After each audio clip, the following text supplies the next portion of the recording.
The West Indies would have known not to get overexcited when Gary Kirsten again went in the first over in identical fashion, this time to a fit-again Walsh. But this time there was no big partnership to hold them up, and despite having no Ambrose, who was still sidelined, they had South Africa on the rack for the first time in the series. Oh, this is two noises. Yes, he's out.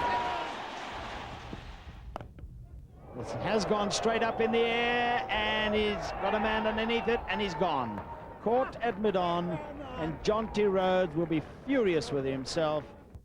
But the resilience of Kallis once again proved the key, and he withstood the onslaught of Walsh and company. Kallis batted 273 minutes for 83, his third long innings in a row. But the biggest heartbreak for the West Indies was the innings of Mark Boucher. That's cut away, and will go to the boundary, and it will bring Boucher his fourth Test 50.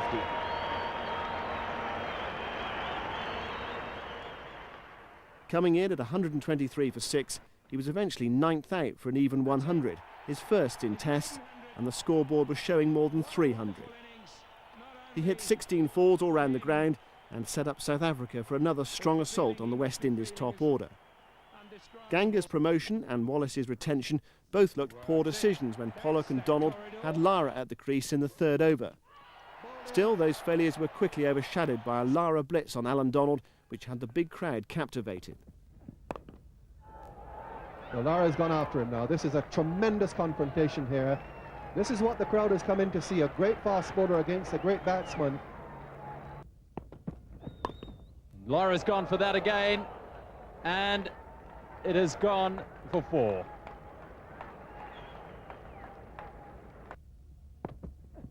Smash, 4 more. Lara's 50 came up in only 38 balls with 12 fours, and the score raced past 100. But the duel was won by the big fast bowler, who produced a lifting delivery of the highest class. Donald eventually is the victor. He worked for that wicket. Great bowling by a great fast bowler.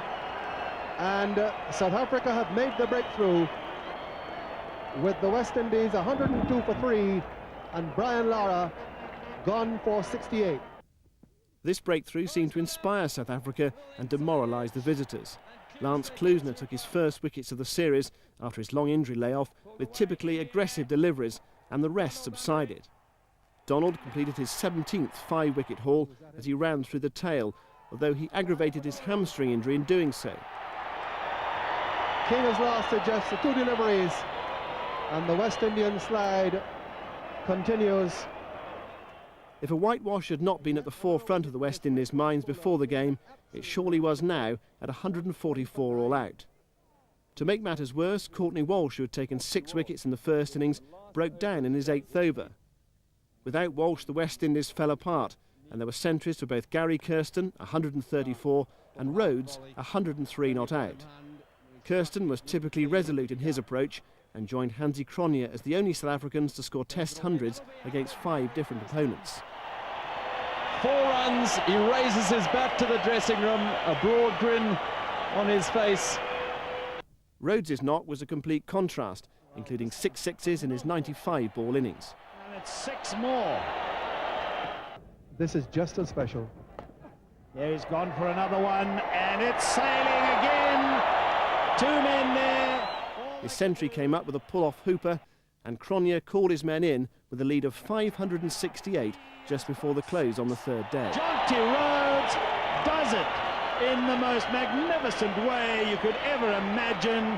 He leaves nobody in doubt whatsoever by hoisting it over the boundary again. Up goes the bat. They walk from the field immediately. They don't even wait for the skipper's signal. An absolutely exhilarating century from Jonty Rhodes, and his 6th. With no hope of the win that might have cheered a weary squad at the end of a long series, the batting offered little fight. Paul Adams had his first real success of the series, claiming 4 wickets, including Lara LBW for 14 as he missed a sweep.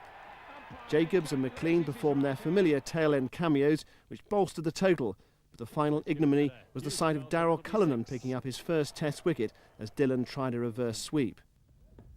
Reverse sweeping, bowled. Told you to do it.